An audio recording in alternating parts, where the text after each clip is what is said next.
लीला में आनंद लेते हुए विदुर जी ने एक प्रश्न पूछ लिया कि ये बताइए गुरुदेव कि परमात्मा जब अवतार लेते हैं तो राक्षसों को मारते हैं, जब उन्हें मारना ही है तो वो पैदा ही क्यों होने देते हैं? अच्छा चलो पैदा भी हो गए तो मारने के लिए कभी कन्हैया बनकर, कभी राम जी बनकर, कभी वाराह का अवतार धारण करके आने की क्या जरूरत है? वे तो इतने शक्तिशाली हैं कि वहां से आंखें खोलेंगे और जरा सा क्रोध से देखेंगे सोई भस्म हो जाएंगे। भाई निराकार परम शक्ति। कहते हैं कि करोड़ों सूर्य है ब्रह्मांड में, एक सूर्य की गर्मी हम नहीं झेल पाते। वो जरा सा ज्यादा तपने लगे ना तो हालत खराब हो जाती है संसार में लोगों की। करोड़ों सूर्यों की गर्मी को झेलने वाले वो परमात्मा कितने सामर्थ्यशाली हैं, जिनके एक एक रोम में करोड़ों सूर्य लुढ़क रहे हैं महाराज। वो जरा सा टेढ़ी भ्रकुटी कर दे तो पूरी पृथ्वी क्या न जाने कितने ब्रह्मांड भस्म हो जाएंगे। वो परम सत्ता क्यों आना पड़ता है और क्यों बुराई को बनाया, क्यों राक्षसों को बनाया? तो ऋषि कहते हैं कि भगवान कभी राक्षसों को नहीं बनाते, ये राक्षस स्वयं के कर्म हमें बनाते। जैसे बारिश जब होती है तो बूंद का पानी स्वच्छ होता है, निर्मल होता है जब वह आकाश में होती है, और जैसे ही वह आकाश का सफर पूरा करती करती पृथ्वी पर आती है और पृथ्वी से जैसे ही स्पर्श होती है वैसे ही वह मैली हो जाती है। वैसे ही ये आत्मा एक प्रकाश की बूंद की तरह ही तो है।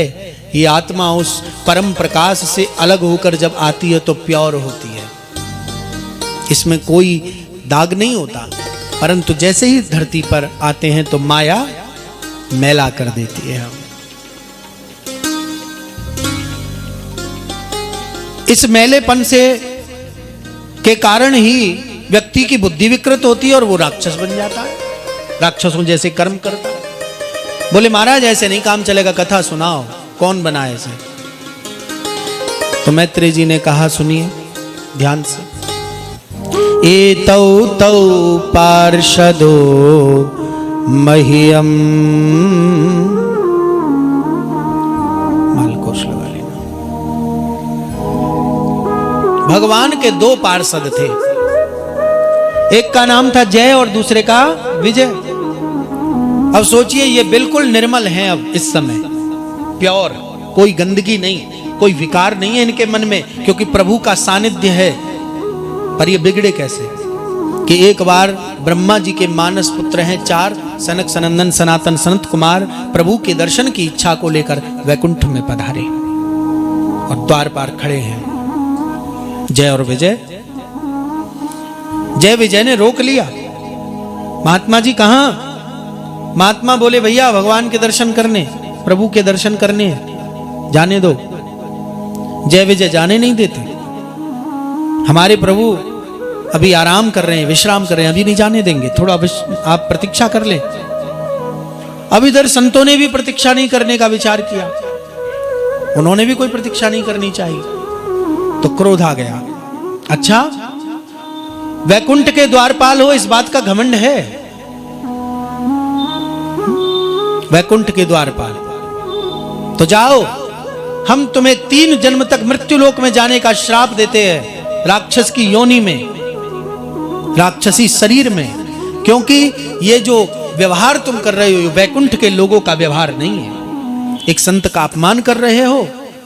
श्राप दे दिया, कांप गए दोनों जय विजय, चरणों में गिर गए। शोर शराबा सुना तो भीतर से प्रभु निकल के आए, भगवान विष्णु, और प्रभु का दर्शन किया सनत कुमारों ने। भगवान को जब सभी बातें पता चली तो नारायण कहने लगे, एतौ तौ पार्षदो मह्यम जयो विजय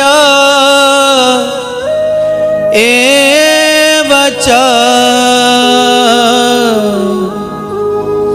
कदर्थी कृत्यम मा यद्वो बाहुआ क्रतो मुनीनाम। अरे ये तो मेरे पार्षद हैं, इनको आपने उचित दंड दिया, कहीं अगर मेरी भुजा भी आपका अपमान करती तो मैं इसे काट डालता। देखिए भगवान भी संतों का कितना सम्मान करते हैं, इतने सामर्थ्यशाली होकर भी। और हम थोड़े से धनवान बन जाएं तो साधु वाधु क्या क्या मंदिर।